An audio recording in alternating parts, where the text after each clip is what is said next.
Captain साहब आपके पास आऊं उससे पहले डॉक्टर राकेश पाठक से मैं पॉलिटिकल बात कर लूं। डॉक्टर साहब थोड़ी देर के लिए कल मैं देख रहा था एस जयशंकर साहब, क्योंकि ये भी एक सारी चीजें एक दूसरे से रिलेटेड हैं। जब ये डिप्टी चीफ साहब ये बोल रहे हैं और बता रहे हैं कि कैसे कैसे हुआ था, हम लोग पूरी तरह से मान लें कि एस जयशंकर साहब 100% सच बोल रहे हैं और ट्रंप 100% झूठ बोल रहा है, मान लिया जाए, क्योंकि भाई हमारे विदेश मंत्री हम लोग कर रहे हैं। लेकिन अभी तक किसी ने ये नहीं कहा कि एस जयशंकर साहब ने एक फोन आया उधर से पाकिस्तान से और भारत उसको मान गया। भारत क्यों फिर अटैक किया था? अब लोग कुछ कह रहे हैं नहीं नहीं वो न्यूक्लियर वाला खतरा था। तो न्यूक्लियर वाला खतरा, ये बहुत से लोग पूछ रहे हैं कि पाकिस्तान ने मतलब 22 अप्रैल और 10 मई के बीच में न्यूक्लियर बम बनाया था, या उससे पहले नहीं पता था भारत को कि एकदम से पता लगा, किसी ने आके कान में बताया कि वो न्यूक्लियर बम बनाए हुए हैं, तो क्यों वापस किया? दूसरा, टोटल उन लोग कहते थे कि 109 ठिकाने थे। ये जनरल सिंह ने अपने उसमें बताया कि क्या हम ये भी कहने की स्थिति में है? मैं ये बात इसलिए कह रहा हूं कि जो मेरा मूल प्रश्न है वो अभी भी इस बात में है, और अगर हम और आप इसकी बात कर रहे हैं, ये सामने लिखा हुआ है कि कितने लोगों की मृत्यु हुई, कितना, जो अटैक करता है हरदम, ये वॉर का पहला वो उसूल है। आप तो इसको पढ़े हुए हैं, आप तो इसको विद्यार्थी के रूप में इस बात को पढ़े हैं एज मिलिट्री साइंस। जो अटैक करेगा उसकी कैजुअलिटी हरदम ज्यादा होगी। दुनिया के हर उसमें जो भी अटैकिंग वो होगा उसकी जान माल दोनों की वो ज्यादा होगी, क्योंकि आप अटैकिंग मोड में होते हैं। लेकिन जो दूसरी बात है, जो पॉलिटिकल बात है राहुल गांधी वाली, उस पर मैं जरा आपकी एक टिप्पणी उस पर भी सुनना चाहूंगा कि ये देश के साथ क्या हो रहा है। और ये हर एक को देशद्रोही कहना, लेकिन वास्तव में देश प्रेम कौन दिखा रहा है, ये इसके एक्शन से बहुत कुछ क्लियर हो जा रहा है। डॉक्टर राकेश इस पूरे उस पर, क्योंकि 2 फौज के लोग हमारे साथ हैं, इसलिए बहुत सी चीजें आज हम नहीं बोल रहे हैं। डॉक्टर राकेश जी आनंद जी, बिल्कुल हम लोग ये एहतियात बरतेंगे ही कि आदरणीय सिंह साहब हैं, आदरणीय गोमन साहब हैं, हम ऐसी कोई बात न कहें। और अगर आप दोनों नहीं भी होते तब भी हम अपने देश और सेना के बारे में कोई ऐसी बात नहीं कहते, कोई ऐसी बात नहीं करते जो देश हित में न हो। लेकिन देश हित ही सर्वोपरि है, इसलिए सवाल जरूर पूछते हैं। पहले बात राहुल गांधी कर लेते हैं। हम लोग राजनीतिक विश्लेषक हैं, उस पर विचार करते हैं। आपने एक भाषण सुनवाया संसद का, लेकिन राहुल गांधी 21 दिसंबर 2022 को हरियाणा के फिरोजपुर झिरका में भारत जोड़ो यात्रा के समय बिल्कुल ठीक यही बात कह रहे थे। उन्होंने कहा था इस वक्त हमारे सामने एक ही चुनौती है कि पाकिस्तान और चीन एक हो गए और भविष्य में इनके साथ हमें युद्ध लड़ना पड़ेगा जब ये दोनों एक साथ हो, जब भी युद्ध होगा ये दोनों एक साथ होंगे। मैं कई बार हास प्रयास में कहता हूं, आज फिर दोहराना चाहता हूं, राहुल गांधी जिस तरह अब तक आगत की भविष्यवाणियां करते रहे हैं, उससे इस देश के भविष्यवक्ताओं और ज्योतिषियों की दुकानें बंद हो जाना चाहिए। पिछले 10 सालों में राहुल गांधी की कही हुई एक भी बात गलत साबित नहीं हुई। हम कांग्रेस की रीति नीति की 1000 बार आलोचना कर सकते हैं, लेकिन राष्ट्रीय विषय में देश के सामने जो चुनौतियां होती हैं उस पर राहुल गांधी जो कह देते हैं अंत में वो सही साबित होता है। चाहे वो 31 दिसंबर 2019 को कोविड के बारे में आगाह करने वाला पहला ट्वीट हो, या उसके बाद जीएसटी, नोटबंदी, एक भी ऐसा विषय नहीं है जिस पर राहुल गांधी का कहा सही साबित न हो। क्योंकि हमारी सरकार और सरकार के मुखिया उनकी बातें नहीं सुनना चाहते, ये उनके ऊपर है। अब इस पूरे घटनाक्रम में कई बड़े सवाल, एक तो ये कि सरकार अपनी तरफ से कोई जवाबदेही नहीं दे, सरकार कुछ भी स्वीकार नहीं कर।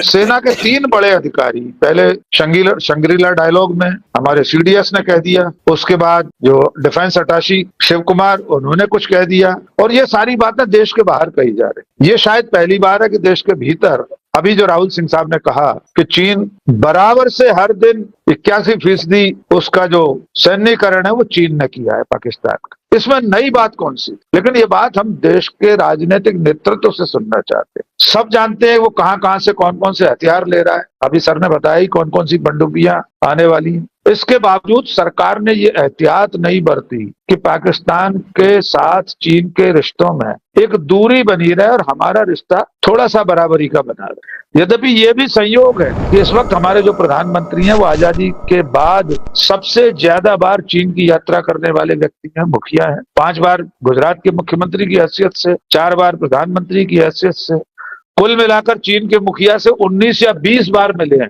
अलग अलग दूसरे मौकों पर झूला झुलाया, चाय बनाकर पिलाई, सब कुछ किया। फिर भी जब देश को जरूरत थी तब चीन पाकिस्तान के साथ खड़ा। जो रणनीतिक चूक हुई है वो घुमन साहब और सिंह साहब आगे विस्तार से बताएंगे। हम ये समझ सकते हैं कि सेना ने राजनीतिक नेतृत्व के सामने विवश होकर बहुत सारी ऐसी चुनौतियों का सामना किया जो शायद उसे नहीं करना, जैसे हमले से पहले की तैयारियां, जैसे पहले सूचना दे देना, जैसे टारगेट पर इसके बाद जो आपने कहा कि पहले हमला करने वाले को ज्यादा नुकसान होता है, लेकिन ये नुकसान इसलिए भी ज्यादा हुआ है कि हमने प्रत्याक्रमण के बारे में कोई तैयारी नहीं, हमने सीमावर्ती इलाकों को खाली नहीं कराया, तो पुंछ में लोग मारे गए बेकसूर, हमारे जहाज गिरे। ये बात सरकार के स्तर से अब तक नहीं आई, लेकिन अब शायद पूरी दुनिया मान चुकी है कि हमारा बड़ा नुकसान हुआ। और सबसे बड़ी बात जो आप लगातार सर से भी पूछ रहे थे कि अगर हमारा एक भी जवान शहीद हुआ है तो उसका नाम आना चाहिए सामने, देश कम से कम उसे सैल्यूट कर सके। अगर हमारे पायलट कहीं घायल हैं, उनका इलाज चल रहा है, तो हम दुआ कर सके उनकी। जहाज गिरना सिर्फ किसी एक उड़ते हुए लोहे के किसी खिलौने का नुकसान नहीं है, उससे बड़ा नुकसान ये है कि उसके भीतर जो इंसान बैठा था, जिसकी ट्रेनिंग में वर्षों लगते हैं, बहुत पैसा खर्च होता है। एक पायलट, एक फाइटर पायलट तैयार करने में कितना श्रम, शक्ति और समय लगता है, अगर वो कहीं शहीद हुआ है तो ये उससे बड़ा नुकसान। मेरा मानना यह है कि ऑपरेशन सिंदूर और उसके बाद की जितनी भी गतिविधियां हैं वो देश के राजनीतिक नेतृत्व की नाकामी को दर्ज कर रही, और उसमें सबसे बड़ा सबूत दुनिया के दरोगा डोनाल्ड ट्रंप 20 बार साबित कर चुके हैं। अब तक 20 बार, हो सकता है हम लोग जिस वक्त बात कर रहे हैं 21वीं बार डोनाल्ड ट्रंप का बयान आ जाए कि मैंने सीज फायर कराया है। विदेश सचिव से आपने बयान दिलवा दिया कि 35 मिनट की बातचीत में प्रधानमंत्री ने 2 टूक कह दिया। उसके 24 घंटे से कम में डोनाल्ड ट्रंप ने फिर दोहरा दिया था अपना दावा। 24 तो छोड़िए, 4 घंटे में दोहरा दिया। तो इस वक्त बड़े सवाल देश के राजनीतिक नेतृत्व से होना चाहिए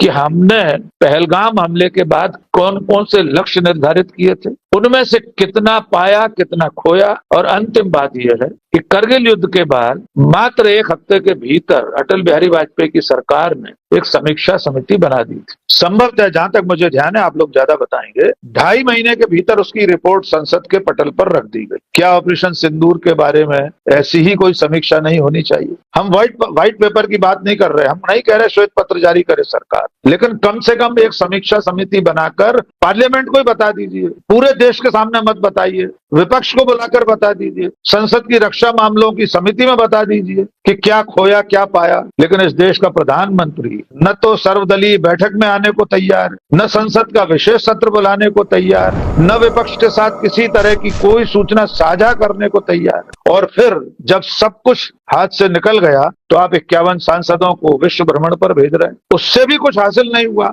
उसके बाद क्या क्या हो चुका, हम इसकी चर्चा अगले राउंड में कर लेंगे कि जब विदेश यात्रा करके सांसद लौटे हैं उसके बाद पाकिस्तान अंतर्राष्ट्रीय पटल पर क्या क्या हासिल कर चुका है। तो हमारी विदेश नीति, हमारी रक्षा नीति, हमारी कूटनीति और अंतिम बात हमारी रणनीति, चारों फेल हुई है इस मामले में। डॉक्टर राकेश, मैं इतना सिर्फ बता दूं कि दुनिया के पहले 10 जो डिफेंस बनाने, मतलब जो देश हैं, उसमें USA, China, Russia, UK, France, Germany, Italy, Israel, south Korea, Spain. Bharat नहीं है पहले 10 देशों में जो इक्विपमेंट बनाता। हम दूर दूर तक नहीं है। हम विश्वगुरु और क्या करते हैं, मैं बहुत संक्षेप में 1-1 मिनट में हम लोग खत्म करना है। आज मैंने थोड़ा समय अपने गेस्ट को ज्यादा दे दिया क्योंकि इन लोग से सुनना कभी कभी मिलता है, सुनने को बहुत कुछ सीखने को मिलता है। मैं डॉक्टर साहब सिर्फ इतना बता दूं कि ये शायद जनमानस को भी तैयार करना होगा। यहाँ पे एक मानस ये तैयार किया जाता है, और मैं इसको साफ साफ कह रहा हूँ कि साहब ये फौज के लोग इतना पेंशन कर रहे हैं इसीलिए हमने ये लाना पड़ा। हम तो सब तो पैसा पेंशन में ही खा जाते हैं।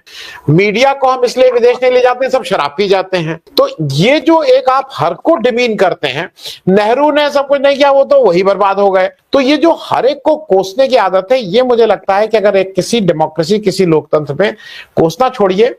आज अगर आपका सुदृढ़ डिफेंस नहीं है तो ना आपकी अच्छी इकोनॉमी होगी, ना अच्छी विदेश नीति होगी।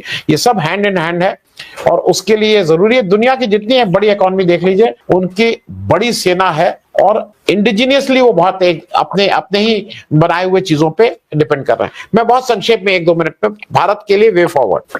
देखिए सर, भारत के लिए जहां तक सेना का सवाल है, इससे पहले की तो हर लड़ाई में हमारा अपर हैंड रहा है। आजाद भारत में जितनी बार पाकिस्तान के साथ लड़ाइयां हुई, क्या कभी ऐसी कोई नौबत आई कि किसी तीसरे देश ने हस्तक्षेप करके सीज फायर करा दिया हो?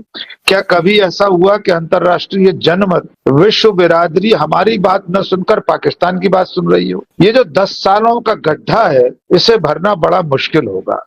जो मैंने पहले चरण में बात कही थी, घुमन साहब ने एक दो चीजें उसमें से कह दी है, मैं थोड़ा सा उसको कंक्लूड कर देता हूं। जिस 4 दिन की लड़ाई को मोदी सरकार और उसके समर्थकों ने बहुत बड़ी कामयाबी बताया था, हुआ इसके उलट है। पाकिस्तान दुनिया को इस बात पर सहमत कर सका है, कर लिया है उसने, कि दरअसल में पहलगाम में जो कुछ हुआ है वो भारत का आंतरिक मामला है, कुछ इन्हीं का किया धरा है, पाकिस्तान का उसमें कोई हाथ नहीं। वरना क्या वजह है कि इतनी बड़ी लड़ाई के बाद, हमारे हिसाब से बड़ी लड़ाई, पाकिस्तान लगातार विश्व बिरादरी में आगे बढ़ता जा रहा है। संयुक्त राष्ट्र सुरक्षा परिषद में आतंकवाद विरोधी समिति का उपाध्यक्ष बन जाए, अफगानिस्तान पर तालिबान सरकार के बारे में जो प्रतिबंध समिति थी उसका अध्यक्ष बन जाए। अब भले ही वो रोस्टर से बना है सुरक्षा परिषद का अध्यक्ष अस्थायी सदस्यों में से। दूसरा, चीन का नाम नहीं लेते, पाकिस्तान का नाम भी अब लेना बंद कर दिया है। शंघाई सहयोग संगठन की बैठक में गोदी मीडिया ने इस तरह का शोर मचाया कि राजनाथ सिंह ने पेन खोला, पहलगाम नहीं दिखा तो उन्होंने पेन बंद कर दिया, दस्तखत नहीं किए। ये नाकामयाबी थी, इसे उपलब्धि बताकर बताया गया। पाकिस्तान उस संयुक्त वक्तव्य में बलूचिस्तान में आतंकवादी गतिविधियों का जिक्र करवा ले गया और हम पहलगाम पाकिस्तान शब्द नहीं लिखवा सके। राजनाथ सिंह के भाषण में पाकिस्तान शब्द नहीं है। वॉशिंगटन डीसी में अभी जो क्वाड की बैठक हुई उसमें आतंकवाद पर चर्चा हुई, आतंकवाद की निंदा हुई, लेकिन वहां भी हमारे विदेश मंत्री के भाषण में पाकिस्तान शब्द नहीं था। खुद प्रधानमंत्री पाकिस्तान शब्द का इस्तेमाल नहीं कर रहे। पूरी दुनिया में हमारे सांसद घुमाए, आज भी एक दर्जन देश हमारे साथ नहीं खड़े। तो कुल मिलाकर इस 4 दिन की लड़ाई में भारत ने गंवाया ही गंवाया है। देश की सेना का गौरव भी इसमें चला गया। हमारी सेना तो अपराजेय थी, अचानक उसके हाथ बांध दिए गए। और सबसे बड़ी बात, इसे बार बार इस पर बात करने की जरूरत, एक अधिकारी इंडोनेशिया में डिस्कशन में एक संगोष्ठी में कहे कि हमारी सरकार ने हाथ बांध दिए थे इसलिए जहाज गिरे। या तो सरकार कोर्ट मार्शल करे, उसके खिलाफ मुकदमा चलाए, सर्विस कंडक्ट का उल्लंघन है। अगर सरकार की रीति नीति का